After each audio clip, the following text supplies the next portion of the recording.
Muy buenas tardes. Hoy, como todos los domingos, nos encontramos con ustedes para platicar en nombre de la ley. Esta tarde hemos sido recibidos por la amabilidad del doctor José Narro Robles, secretario de Salud, a quien le damos la más cordial bienvenida a este espacio de Excelsior Televisión. Muchas gracias, secretario, por recibirnos en este legendario edificio que alberga la Secretaría de Salud.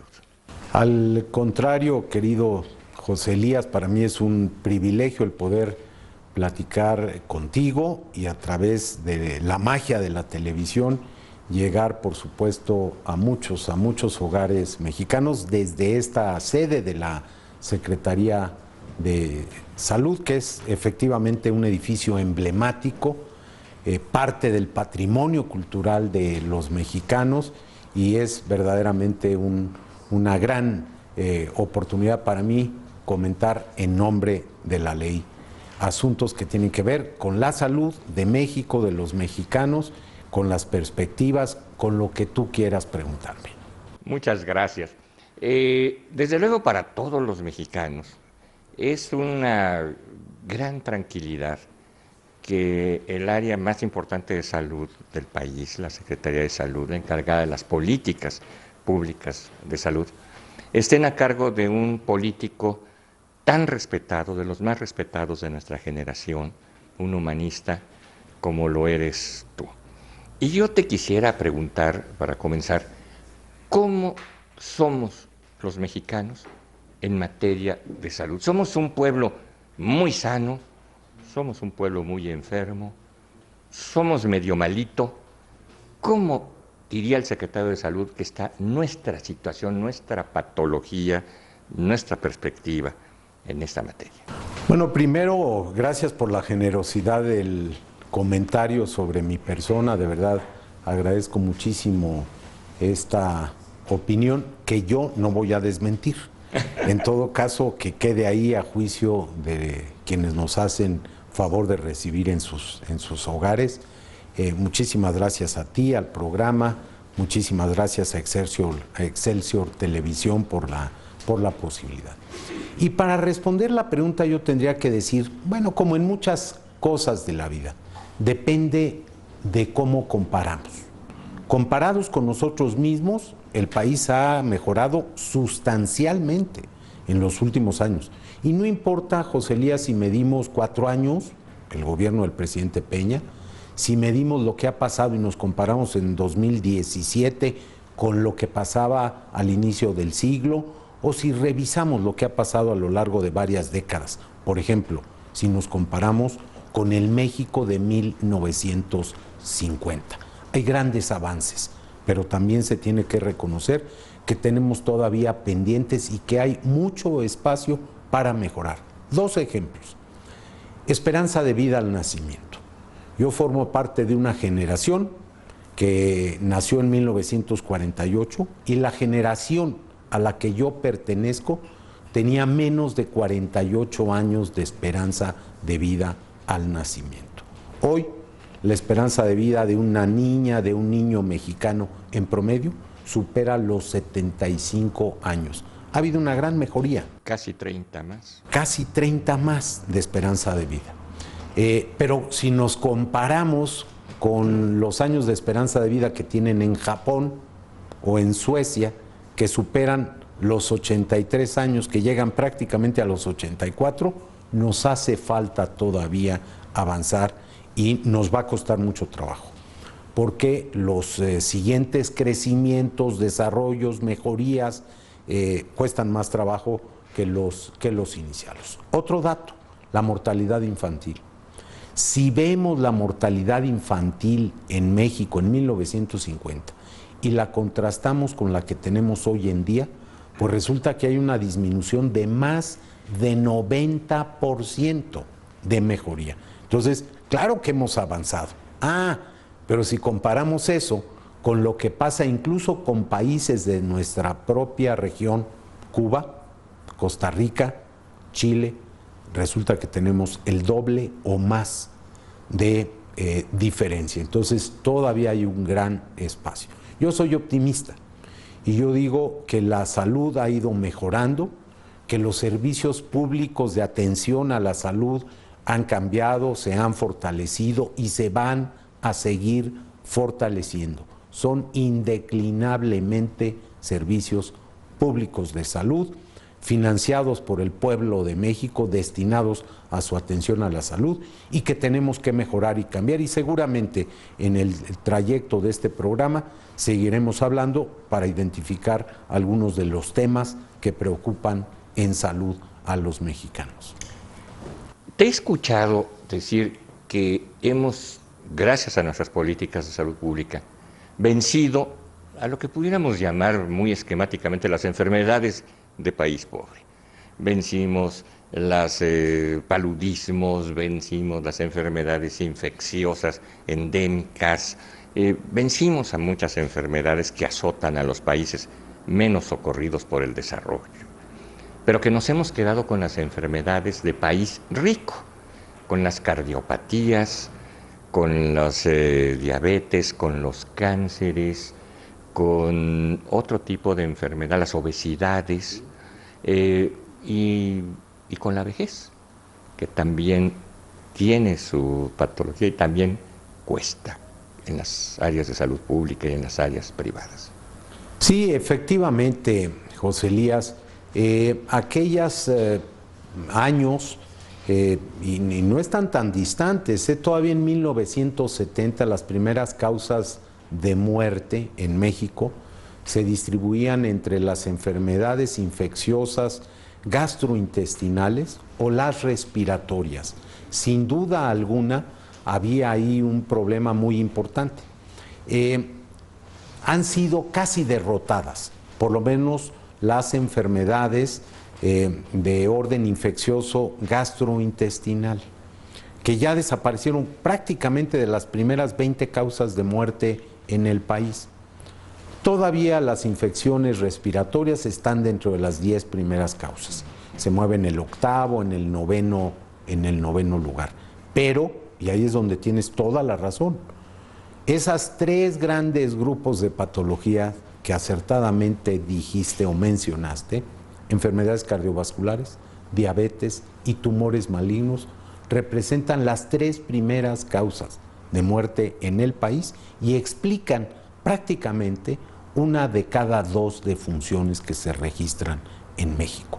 Son enfermedades que son más difíciles de tratar, son enfermedades mucho más costosas y son enfermedades que tienen que ver, entre otras muchas cosas, porque son multicausales sus orígenes, con los estilos de vida. ¿Qué hacemos? ¿Qué comemos? ¿Qué bebemos? ¿Qué adicciones tenemos? Tabaco, alcohol, drogas. ¿Cómo nos movemos? ¿Hacemos ejercicio? ¿Estamos activos físicamente o no? ¿Cuidamos nuestro peso o no lo hacemos? Esto es, las conductas en la vida cotidiana. Eso tiene muchísimo que ver junto con la carga genética y con otros factores ambientales que están participando en la causalidad, en el origen de estas patologías. Una pregunta del abogado al médico. La ley y la salud. ¿De algo sirve la ley para ayudar a la salud? La regulación, la vigilancia, el control. ¿Estamos bien? ¿Necesitamos modernizaciones, adaptaciones? ¿Cómo está la ley? ¿O la ley simple y llanamente no sirve de nada para nuestra salud y es un problema exclusivamente de educación, de costumbres, de hábitos, de modas o hasta de comercio? No, tocas un punto que es muy importante y no por estar contigo, un gran jurista, un doctor en Derecho reconocido, con experiencia en múltiples tareas, tanto de orden profesional como reflexivo, y por eso me da mucho gusto platicar contigo. Tampoco te desmiento. Por favor, ni me interrumpas, porque cuando uno elogia a alguien, no hay que interrumpirlo, claro. José Elías. No, pero es de verdad mi sentimiento hacia tu persona, hacia tu carrera. Déjame decirte algo, e insisto, no es porque entiendo el programa en el que estamos y porque sé muy bien con quién estoy hablando. La ley es fundamental. La ley es el gran marco para la convivencia de los seres humanos, en todas las áreas, y la salud no escapa a esa condición. La ley es fundamental para poder regular muchas cosas. Tan esto es cierto que el derecho a la protección de la salud, tú lo sabes perfectamente bien, es un derecho inscrito en la Constitución. El secretario de aquellos años, los primeros de la década de los 80, el siglo pasado, el doctor Guillermo Soberón, encabezó, junto con el entonces presidente Miguel de la Madrid, un gran proceso de modernización de la legislación sanitaria. Teníamos décadas con un viejo y obsoleto código sanitario. Sí, claro. Y se modificó esto, se transformó, se inscribió este derecho constitucional en el artículo 4 de nuestra Carta Magna, y se empezó a trabajar para que un año después de que fuera sancionado este derecho y quedara formalmente en enero de 1983 en la Constitución de la República, se empezó un trabajo que duró un año aproximadamente para hacer la Ley General de Salud. Entonces tenemos un artículo constitucional, tenemos una Ley General de Salud, tenemos leyes correlativas que tocan temas y asuntos que tienen que ver con la salud, tenemos reglamentos, normas, tenemos toda la gran cascada. La ley es fundamental para regular muchos asuntos y temas que tienen que ver con la salud, con los servicios de orden médico, servicios de atención médica, pero con otros factores que son fundamentales. El tema de la gran salubridad general o el tema de la regulación sanitaria, alimentos, bebidas, medicamentos, bienes, servicios, etcétera. La ley es fundamental, es un instrumento muy potente para regular los asuntos, las relaciones, los programas, para generar políticas públicas y para conocer y dar certidumbre a prestadores de servicios, tanto en el orden público como en el orden privado o incluso en el social, para incorporar el proceso mismo de formación de recursos humanos con pleno respeto a la autonomía de las universidades, que lo son por ley, y para reconocer las necesidades que se tienen en el país en muchas de las áreas que convergen en este gran campo que es el del cuidado, la protección, la prevención, la atención de la enfermedad, la rehabilitación, en todo lo que tiene que ver, insisto, con la salud. ¿Hasta dónde llega el espectro de competencia de las autoridades sanitarias en materia de control y vigilancia, tanto de prestadores de servicios de salud como de proveedores de medicina, como de todos los factores que intervienen para que los individuos en lo particular podamos tener acceso a la salud? Hay vigilancia, hay control, los laboratorios surten lo que realmente ofrecen, en fin. ¿Qué hace? Sí, hay, por supuesto que la Secretaría de Salud tiene en el ámbito de lo federal una competencia completa en la regulación de prestadores de bienes y de servicios que tienen que ver con la salud. Tocas un caso muy claro, el tema de la elaboración, de la producción de medicamentos, por ejemplo. Tenemos un órgano que a mí me da mucho orgullo decirlo, es un órgano relativamente reciente, no alcanza todavía 20 años de existencia, tiene menos de 20 años, COFEPRIS, acaba de cumplir sus primeros 15 años. Es un quinceañero o una quinceañera muy vigoroso, muy vigoroso, con muchas atribuciones, capacidades que ejerce y que le permiten controlar, por ejemplo, la calidad de los medicamentos, el tema del equipamiento médico, o que tiene que ver con la regulación de consultorios, de hospitales, junto con otras instancias de la propia Secretaría de Salud. COFEPRIS es una entidad muy importante para asegurarnos calidad en insumos, para asegurarnos una adecuada prestación de servicios cuando se trata de establecimientos de orden de atención médica, y que tiene muchas otras atribuciones y funciones que ahorita por economía de tiempo no voy a poder platicar. Pero claro que es fundamental el vigilar eso, porque eso nos puede afectar a todos, incluida la productividad, la parte de la economía nacional, importaciones y exportaciones. Ley, drogas, legalización, proscripción. ¿Cuál es el futuro? A ver, lo primero que tiene que quedar muy claro es que en la Secretaría de Salud y en el Gobierno de la República luchamos en contra de las adicciones. Eso tiene que quedar muy claro. Y no me importa si estamos hablando de qué, de tabaco. Claro que tenemos una lucha para evitar el consumo de tabaco, o el alcohol.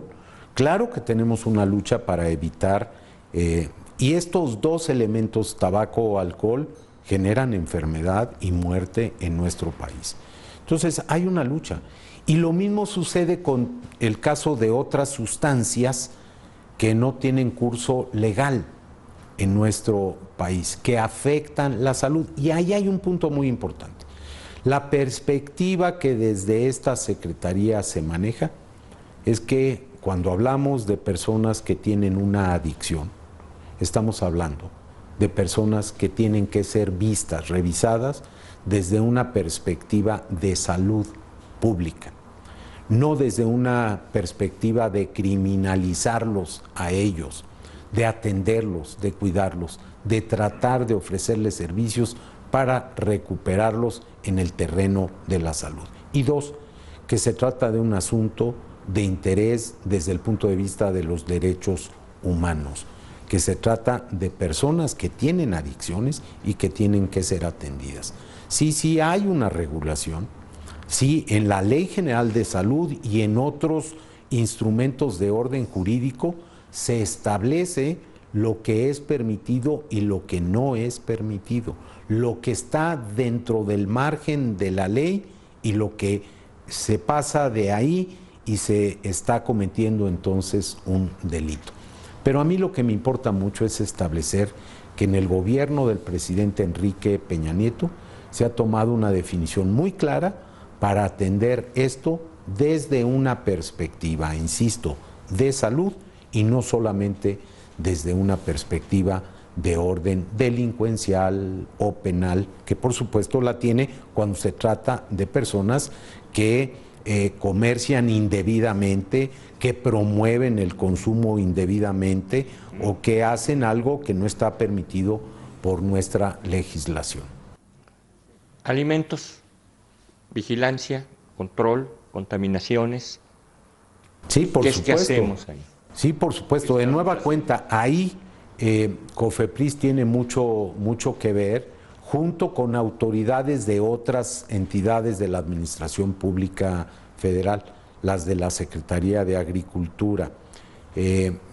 Por supuesto que tenemos que tener un control, por ejemplo, de la carne que consumimos, de los rastros que tienen una tarea ahí los municipios, los gobiernos estatales, nosotros, del cuidado que deben tener los alimentos, de las etiquetas que deben portar los productos que están procesados, de la vigilancia, pues, de los asuntos y calidad de los alimentos que se consumen en nuestro país. Eso tiene un efecto sobre la salud, sin duda alguna, y la autoridad sanitaria tiene que estar vigilante de esas condiciones, de esas situaciones.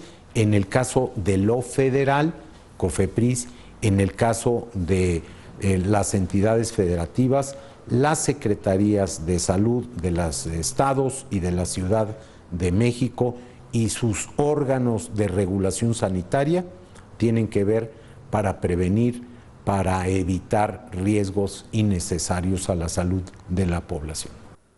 Accidentes, accidentes en el trabajo, accidentes en la calle, accidentes en el hogar, accidentes en la escuela. Sí, este es uno de los grandes temas.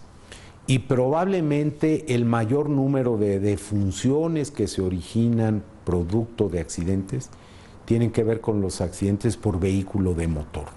Estamos hablando de decenas de miles de fallecimientos al año, en particular en grupos de edad joven, por manejar en condiciones indebidas, bajo los efectos del alcohol o de alguna droga, con velocidades desmedidas y sin el seguro que ofrece el cinturón de seguridad que debe ser utilizado, o quienes manejan una motocicleta sin el casco, sin las condiciones que le permitan tener mejores posibilidades de sobrevivir a un accidente. En el país, insisto, son decenas de miles de muertes por accidentes, y ahí están también, por supuesto, los accidentes en el hogar, en la escuela y en el trabajo. Pero sobre todo en la vía pública se ha logrado evitar que siga incrementándose, que siga creciendo, y de hecho, en los primeros 3 años del gobierno del presidente Peña, a mí me da mucho gusto señalar y decir que el número de defunciones ha disminuido 9%. Las campañas ayudan. Hemos emprendido una campaña para compartir con municipios y gobiernos estatales el tema de la experiencia arrancada en la Ciudad de México y en algunos otros sitios del alcoholímetro, que ha ayudado sin duda alguna, junto con el uso del cinturón de seguridad y del casco, refiriéndose en el primero de los casos al automóvil y en el segundo a las motocicletas o incluso a las bicicletas. ¿Algo más que quisieras agregar? Pues decir en nombre de la ley que yo estoy convencido que todos los mexicanos tenemos que hacer un gran esfuerzo, José Elías. Tenemos un marco que regula nuestra vida. Hay libertades fundamentales que están consagradas desde el texto constitucional y ratificadas por México en los tratados internacionales, que, como tú lo sabes mejor que yo, son parte también de nuestra regulación, de nuestra normatividad, de la legislación mexicana. En la medida en la que los mexicanos fortalezcamos el Estado de Derecho, vamos a estar fortaleciendo al país. En la medida en la que los ciudadanos ejerzamos nuestros derechos, los políticos, los sociales, los humanos, en la medida en la que seamos más tolerantes y comprensivos, vamos a ir mejorando. Yo estoy convencido que dentro de la ley tenemos que ejercer todos nuestros derechos, y dentro de ella tenemos que trabajar en armonía, en unidad, como ha convocado el presidente Peña a nuestra nación, para salir adelante en momentos que son complejos, no nada más para el país, en el ambiente internacional. No hay, en mi opinión, ninguna duda de que si trabajamos juntos y lo hacemos con una gran convicción, en una dirección, poniendo por delante los intereses de México, esta será todavía una mejor nación y habremos de heredarles a hijos y nietos un mejor país. Hagámoslo en nombre de la ley, hagámoslo dentro del marco jurídico que tenemos en nuestro país. Si es insuficiente, cambiémoslo, mejorémoslo, pero respetemos el Estado de Derecho, fortalezcámoslo con nuestra actuación ciudadana todos los días. Pues nuevamente muchas gracias por habernos recibido aquí en la Secretaría de Salud y por esta interesantísima plática. A todos ustedes, muchas gracias por permitirnos entrar a sus hogares y nos veremos la próxima, en nombre de la ley.